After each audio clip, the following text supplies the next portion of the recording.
Yo, what's going on YouTube?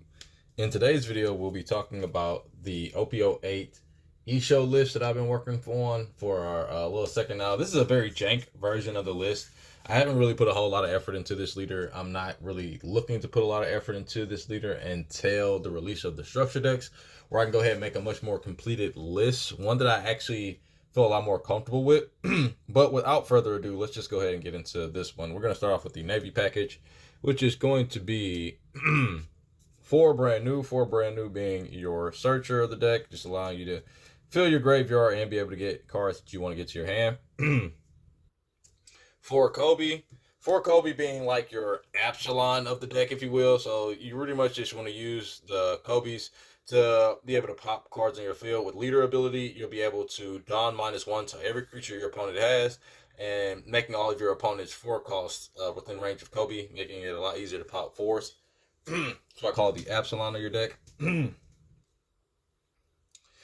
Running for Suru, the 1 cost 2K counter, just a good Navy 2K counter searcher, and it also serves for the purpose of reducing the cost of creatures on board. So with leader ability and this for 2 down, you can reduce something by 3. That means that 6 costs are now in range of being popped by Kobe. Making it a little bit easier for you to pop more creatures on board, and also just being a 2K, and also being a body that you can put on board for a card I'll be showing you later that we're playing in the deck. We're playing 4 of the T-Bone. This is pretty much just a target for Rebecca, as you want to have something that you can add to the hand that's a 2K. Usually the T-Bone is going to be your #1 go-to choice for adding back to your hand for whenever you need to just pad your hand for incoming attacks. This deck actually plays a lot of blockers, so you don't need a whole bunch of 2Ks in the deck. So this is, for the most part, all the 2Ks that you're running. You're mostly just going to be defending yourself with blocks and by just KOing your opponent's board. So you don't really need to worry too much about having a lot of high counter power. Pretty much just like the theme of Black. Black doesn't need to have a lot of counter because it's KOing the board. So it just really needs some emotional focus on making sure it's mitigating your board more so than defending itself in the hand. Like, don't get me wrong, it wants to do that, but like I said again, this deck has a lot of blockers, so you'll be fine. Going on to 4 Ice Age. Ice Age really doesn't need to explain itself. It's Ice Age. You just use it. T-Bone also doubles as a pop. We're only playing 2 of the Barso blocker. We're playing him just because he's a good blocker to have in the deck. Also, with leader ability, you can just swing and restand him. Or you can just swing with him and leave him rest or restand something else, because, again, he's going to be 6K on your opponent's turn. So that means you don't really have to use a lot of resources to defend him if you want to defend him. You can just go ahead and, like I say, use him as a blocker, use him as a pseudo block, or just use him as a swing. Whatever he needs to be used for. Barcelona fits really good in this deck. We are playing the 1 Kuzan 10 cost because, again, it's really good in this deck. Kuzan right now is just really good because of Jack being able to reduce all of your opponent's characters by 5 costs while also establishing a large body, while also popping something. If you already have a Jack established on board and you summon this, then you can take care of all of your opponent's 8 cost characters. If they have a 4 or less on board, you can go ahead and pop that. And then after popping the 4 or less, you can go ahead and use the Jack's ability to go ahead and pop something else that, like, again, if it's 8 cost or lower. Going past the Navy package, we are running 4 Rebecca blocker. 4 Rebecca blocker is just good. It's just, what it does, it occurs your black cards, allowing you to add, like I say, your 2Ks back to your hand. So you just keep on cycling those and keep on using them. I do apologize. We are actually missing a card from the Navy package. We're going to go a little bit backwards. And the 2 Helmepo as well. That's also going to be part of your Navy package. You just need those for the reduction. And also because of the Morias. You can actually increase these because, again, you just want to see them in tandem with anything that pops. So anything you can use to help pop. Like, again, this with leader ability is a -4. So, again, that means that Kobe can pop 7 costs at that point. Just with 3 Dawn, so 6 Dawn turn you can pop, or even Rebecca with this into a Kobe allows you to go ahead and pop higher units like that. We are playing 3 of the 3 cost Brook. 3 cost Brook just being another reducer in the deck and also having the ability to KO. So it's another one of your cards that can potentially KO cards on the board. And it's another one of those cards that pairs well with Kuzan, because once Kuzan cuts down, he does reduce everything by 5, which means you can get a free swing with him to KO a 6 cost or lower. the very next turn with leader ability, everything is automatically minus by 6. That means that you can KO a 7 or lower with just 1 Dawn investment. Again, this deck does change a little bit here in the future once the structure deck is released. Just gets a little bit better, a little bit more consistent, and I'll explain why a little bit later. But for right now, we are playing 2 Laboon. I was playing Kuzan, but there are a lot more instances where you just need the immediate reduction as opposed to the card draw.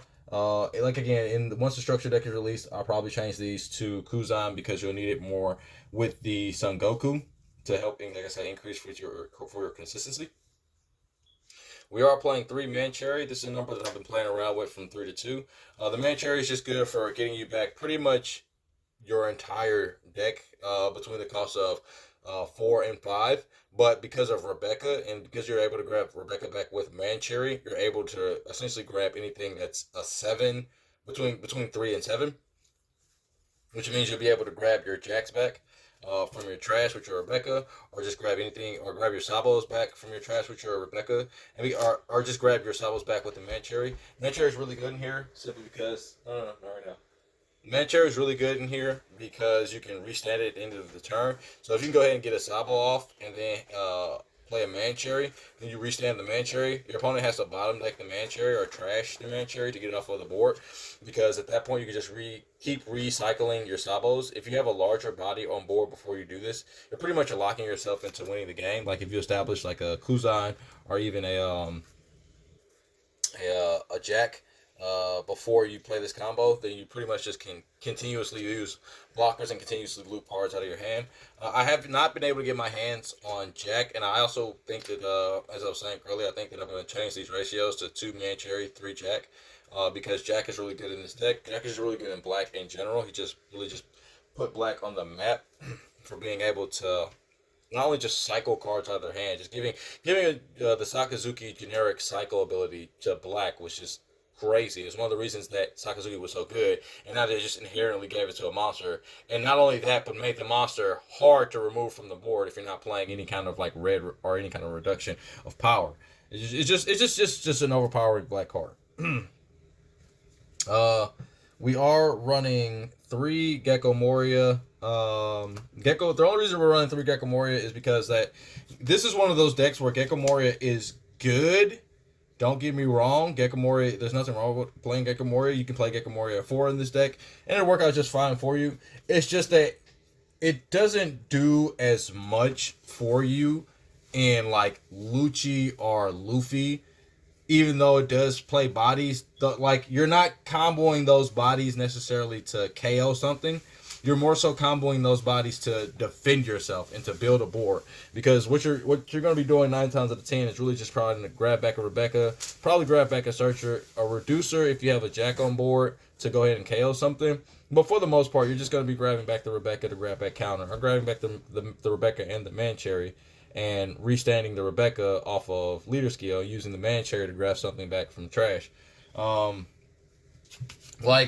Like it's cool. Like I said, it has its versatilities. It is, Gecko, but again, it's just not as hard hitting in this deck as it would be in the other black decks.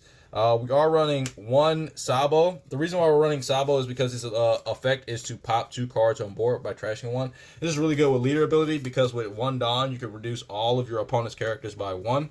And with any other type of reduction, 9 times out of 10, you'll be able to put a lot of things in range to be popped. So if your opponent has a 4 cost, it puts it at a 3. Let's say they can have a 4 and a 5. That'd be like obviously ideal. Or they can have a 4 and a 6, and you'll just automatically put those 2 into range for being popped by this. Like they can have a 4 and like a 7. If you could just reduce the 7 by 1 more cost with like just even a Brook swing, then you'll put this and you'll put whatever the fuck is on board into range. Like, you don't really need a whole lot to put the things that you want in range for your opponent to be in range. I am test playing the Pedro, but I'm only really test playing it in this format. This is something that you can play at 3. You can also play the Supernova blocker that allows you to restand a Dawn at the end of the turn. I think that has just a little bit more use in the deck than this card does. I've really just been testing this, and I haven't test played it enough to consider keeping it. But I do want to say the Supernova blocker probably is better instead of him, simply because it restands that 1 Don, which allows you to use leader ability. The reason why I am running this is because that it does put your opponent in an awkward spot to where, like, if they choose to swing, you get to rest one of their Don, which can offset their curve.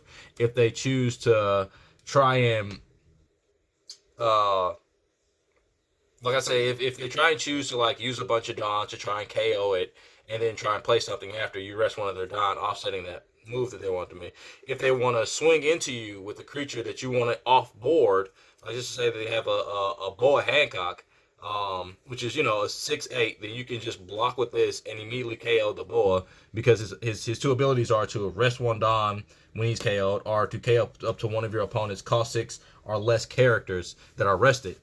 So essentially it's a trade-off. Like, you play it as a blocker, but it also trades off to your opponent to where, all right, I'm going to lose a creature, but you're going to also lose a creature for swinging at me. It kind of sort of punishes your opponent for attempting to swing at you, which is why I play these, because again, they do help mitigate your opponent's board by getting rid of niche creatures. Like, again, in Lucci, it can help pop rested Luccis.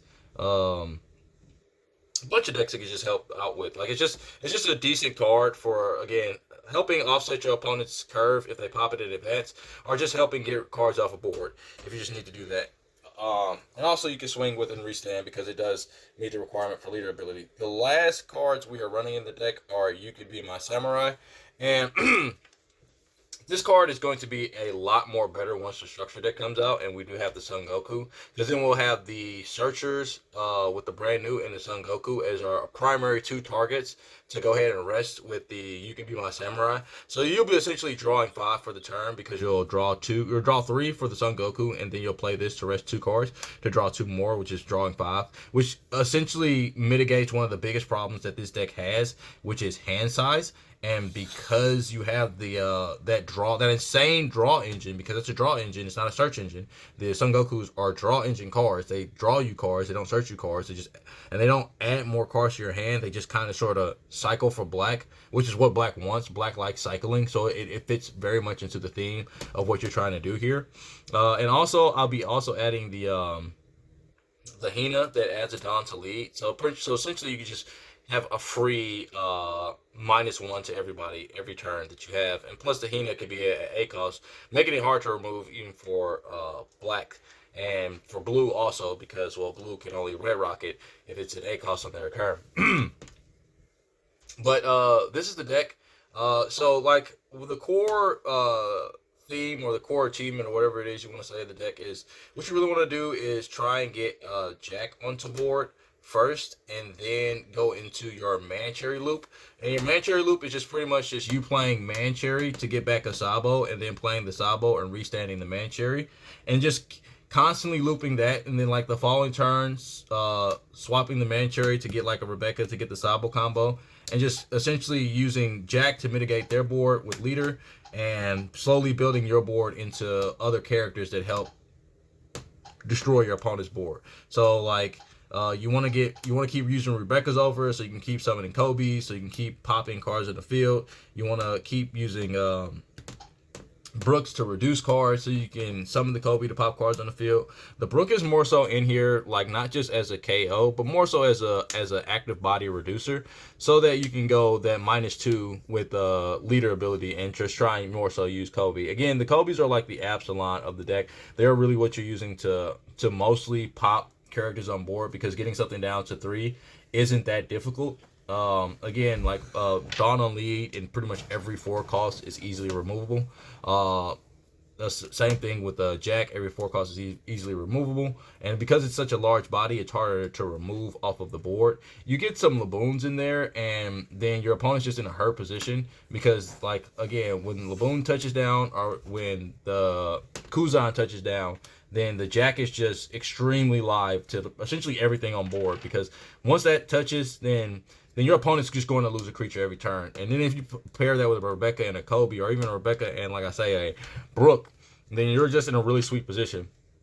As I said before, you're mostly using your Gecko Morias to just pull back Rebecca, and reduce if you need to reduce. Like I said, if you have a Jack established on board, and you really just want to pull back, like I said, the Rebecca, and like I said, you want to pull back if you have enough Don for, like if you're on 10 Don turn, then there's nothing wrong with just playing this Gecko Moria into rested Rebecca into an active man cherry, and then swapping the man cherry, using the Rebecca's effect to go ahead and grab something from graveyard, like probably one of your 2Ks, and then using the man cherry's effect to grab another 2K back from the graveyard, which should pretty much be your T-bones. I was running a Tashigi in here just as another target for grabbing back, and also because it's Navy. I might put that back in because just having the one T-bone as your only target for grabbing back as far as Suke's go, that does suck. But again, you're mitigating your opponent's board so much that by the time you have the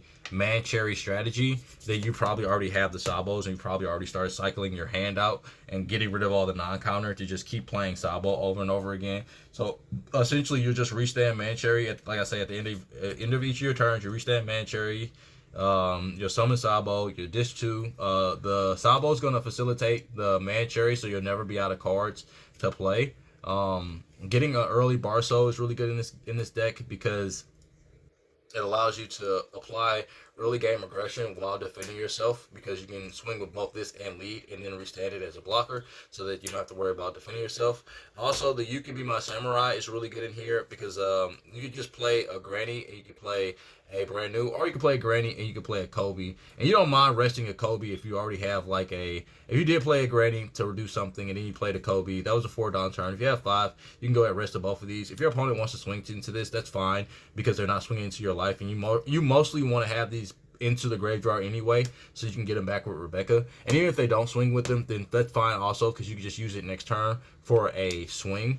Or even if you have another You Can Be My Samurai, you can just use it again to go ahead and draw 2. Again, because of leader ability, you can use this on any of your blockers and then just restand your blockers. So even if I wanted to You Can Be My Samurai, my Rebecca, and something else, I can do that. And then just end of my turn, restand my Rebecca with leader skill. So it's like the negative effect of this card is balanced out with the leader. So it's almost like it does really feel like just pot of greed to the deck. And that's really what it is. It's just the pot of greed of the deck.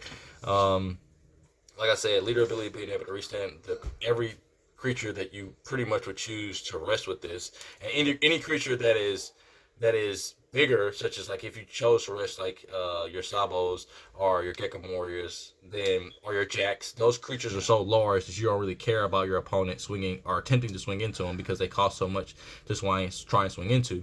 And that's another reason why I say these Pedros are so good, because they essentially cost your opponent a monster to try and combat you. Like they have to give up a monster to swing at you,